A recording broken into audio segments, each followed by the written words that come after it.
তেল নিয়ে নৈরাজ্য সবকিছুতেই। জ্বালানি তেল নিয়ে দেশ জুড়ে চলছে চরম নৈরাজ্য। মধ্যপ্রাচ্য যুদ্ধর পর বিশ্ববাজারের পরিস্থিতি নিয়ে তৈরি হওয়া সংকটে ভুগছে বাংলাদেশও। তেল সংকটে ব্যাপক প্রভাব পড়ছে দৈনন্দিন জীবনে। এর মধ্যে সরকার বিশাল ভর্তুকির বোঝা কমাতে ও তেলের অবৈধ মজুতদারি ঠেকাতে জ্বালানি তেলের মূল্য বৃদ্ধি করেছে।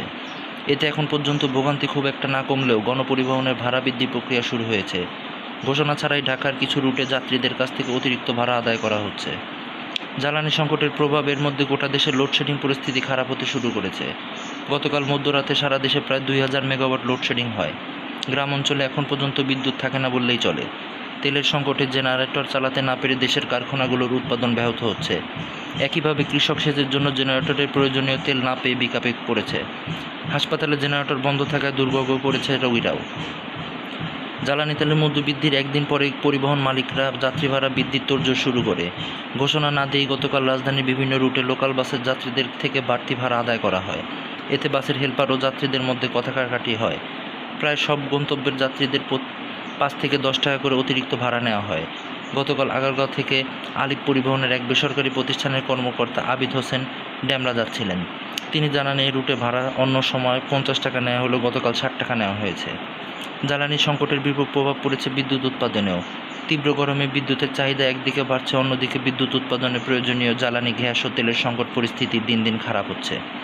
শহরে লোডশেডিং কিছুটা কম হলেও গ্রাম অঞ্চলে পরিস্থিতি ভয়াবহ। গত কয়েকদিন ঢাকার বাইরের জেলাগুলোতে দিন ও রাতে বড় একটি সময় বিদ্যুৎ থাকছে না। পাওয়ার গ্রিড বাংলাদেশ পিএলসির তথ্য মতে গতকাল মধ্যরাতে 1টার দিকে 1912 মেগাওয়াট লোডশেডিং হয়। বিদ্যুৎ উন্নয়ন বোর্ডের কর্মকর্তারা বাংলাদেশ প্রতিদিনকে জানান, জ্বালানি সংকটের পাশাপাশি কয়লাভিত্তিক কেন্দ্রটি কারিগরি ত্রুটির কারণে উৎপাদন কিছুটা কম হচ্ছে। দেশে বর্তমানে 136টি বিদ্যুৎ কেন্দ্র রয়েছে। এর মোট স্থাপিত সক্ষমতা 28,919 মেগাওয়াট, কিন্তু জ্বালানি সংকটের কারণে সক্ষমতা অর্ধেক বিদ্যুৎ উৎপাদন এখন হচ্ছে। গত এক সপ্তাহে গড়ে 11 থেকে 14,000 মেগাওয়াট পর্যন্ত বিদ্যুৎ উৎপাদন হয় বাংলাদেশে। জ্বালানি সংকটের কারণে কারখানা, সেচ কাজ ও হাসপাতালের জেনারেটরগুলো বন্ধ আছে। এতে পোশাকসহ অন্যান্য কারখানার উৎপাদন বাধাগ্রস্ত হচ্ছে। বাংলাদেশের knitwear manufacturers and export association এর সভাপতি মোহাম্মদ হাতেম বাংলাদেশ প্রতিদিনকে বলেন, অনেক কারখানার মালিকরা জেনারেটর চালানোর জন্য প্রয়োজনীয় তেল ও পণ্য পরিবহনের জন্য প্রয়োজনীয় তেল যথাসময়ে পাচ্ছে না। এতে উৎপাদনের পাশাপাশি সরবরাহ চেইন ব্যাহত হচ্ছে।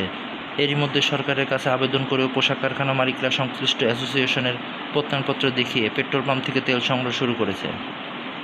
আবার ডিজেল সংকটের কারণে শেষ মৌসুমে বিভিন্ন প্রান্তে দেশের কৃষক জেনারেটর দিয়ে শ্রমিক শেষ করতে পারছে না। আগে পাম্প থেকে ট্যাঙ্কিতে করে তেল দেওয়া হলেও এখন সেটি না দেওয়ায় কৃষকদের ভোগান্তিতে পড়েছে। আবার দেশের উপজেলা স্বাস্থ্য কমপ্লেক্সে জেনারেটর থাকলেও তা চালানোর জন্য পর্যাপ্ত জ্বালানি নেই।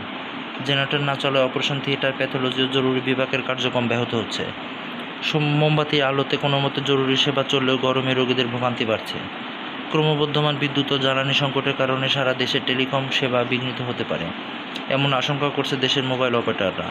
এর ফলে ডেটা সেন্টার সহ দেশের ডিজিটাল অর্থনৈতিক সমস্যা পড়তে পারে। এর মধ্যে অপারেটররা বিদ্যুৎ ও জ্বালানি পেতে সমস্যায় পড়ছেন। বাংলাদেশের টেলিযোগাযোগ নিয়ন্ত্রণ কমিশন বিটিআরসি শনিবার পাঠানো জরুরি চিঠিতে অপারেটররা বলেছে, পরিস্থিতি এমন পর্যায়ে পৌঁছেছে যে সরকার দ্রুত সাহায্য ছাড়া টেলিকম সেবা চালিয়ে রাখা কঠিন হয়ে যাচ্ছে। বাংলাদেশ মোবাইল টেলিকম অপারেটরদের সংগঠন নেতারা তাদের চিঠিতে জানান, এখন প্রায় প্রতিদিনই 5 থেকে 8 ঘন্টা বিদ্যুৎ থাকছে না এবং তাদের বাধ্য হয়ে ডিজেল চালিত জেনারেটর দিয়ে গুরুত্বপূর্ণ সিস্টেম চালাতে হচ্ছে। শুধু বেস রিসিভার স্টেশন চালাতেই প্রতিদিন অপারেটরদের 52,000 লিটারের বেশি ডিজেল এবং প্রায় 20,000 লিটার অকটেন খরচ হচ্ছে।